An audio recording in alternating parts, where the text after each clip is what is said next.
वक्त्रं कोटिसूर्यसमप्रभम् दक्षिणे नारसिंहं च भयनाशं सदा स्मरेत् पश्चिमे गरुडं वक्त्रं वक्रतुण्डं महाबलम् उत्तरं तु वराहं च कामरूपं महाबलम् ऊर्ध्वं हयग्रीवमुखं शङ्खचक्रगदाधरम् एवं पञ्चमुखं रूपं हनुमन्तं महाबलं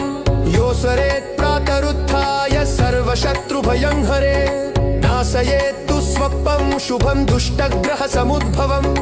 अविचाराणि सर्वाणि मन्त्रतन्त्राणि भूतले सापराधं न मुञ्चेत्तु पञ्चवक्त्रं हनुमतं यज्ञं चिन्तयते कामं